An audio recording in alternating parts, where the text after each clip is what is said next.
Hello everybody, hope you all are doing well. I'm Kajuju and this is a deck check.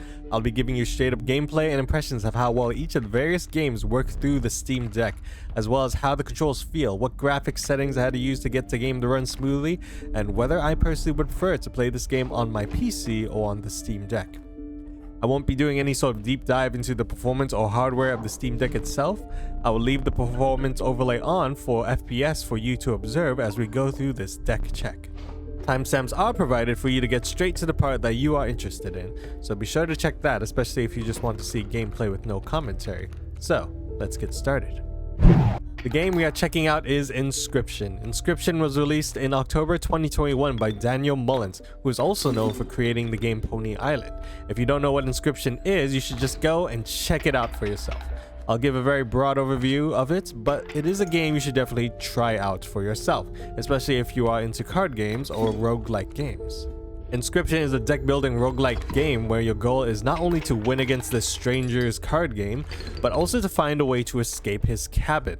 But you will also find some dark secrets as you try to dig deeper into the truth about this game. And that is all that I'm going to say about this game. This is a game that is more than what you see on the Steam page, and you only know what I mean until you try it out yourself. The footage you'll see won't have any spoilers. It's just going to be like the first, 30 minutes of Kaycee's mod, which is the recent update for this game. At the time of this recording, the game's deck compatibility status is playable, meaning that this game checks off a lot of major requirements to be played on the Steam Deck, but does not meet every single one. So, let's dive right into it. Inscryption is a mouse and keyboard game, but you can play most of it, if not all of it, with just the mouse. The Steam Deck's default recommended layout is the keyboard and mouse layout, which works perfectly for this game. All you need is the D-pad and the right trackpad. The D-pad will act as your WASD, while the right trackpad will be your mouse and left click. The controls work as you would expect them to, and it all felt very natural. You do have to bring up the on-screen keyboard yourself whenever you need to input some text. You can quickly bring it up by pressing the Steam plus X button, which just works pretty well.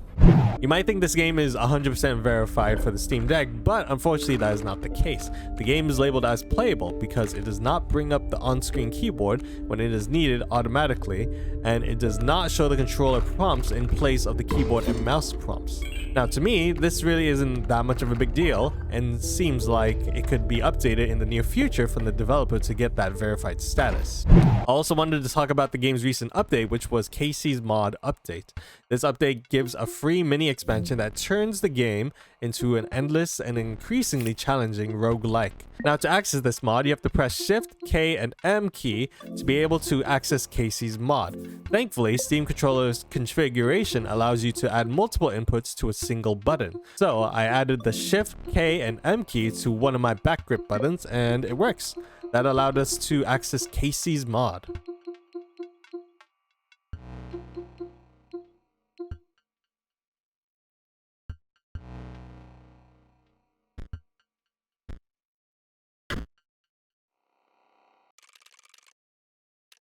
From what I've played of the game so far, it runs perfectly. It will stay at 60 FPS the whole time. I just loaded into the game and started playing, and there really wasn't a need to mess with the settings since it was already on the high graphics settings and it ran very smoothly. Not much for me to say in this section since the game isn't heavy on graphics and it just works straight out of the box. Inscryption is the perfect game for the Steam Deck in my opinion. It does not have that verified status, but it might as well just have because of how well it ran and how the controls just worked. If you're not used to the trackpad on the Steam Deck, this would be a good practice game to help you get more of a natural feel of the Steam Deck's trackpad. I'm already used to it since I've been playing many hours of Guild Wars 2 on it, but I also look forward to playing many hours of Inscryption on the Steam Deck as well, especially since Kaycee's mod has officially released. If you're a bit on the fence with this game, I highly recommend you get it if/when you get the Steam Deck. I wanted to test and show other parts of this game, but it is one of those games that you really need to just experience for yourself. In my personal rating, I'd say this game is Steam Deck verified. But let me know in the comments down below if you think otherwise, or if I miss anything you'd like to see for the next video. If there's a specific game you'd like for me to try out, feel free to leave a suggestion in the comments as well. I'll leave some gameplay after this outro for you to watch if you just want to see gameplay without commentary. I also did a playthrough of this game, so if you're not really interested in playing and just want to see someone play it, I will also have that on my channel. Yeah, so remember to like, comment, share, subscribe, and until then, I will see you all later. Goodbye.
you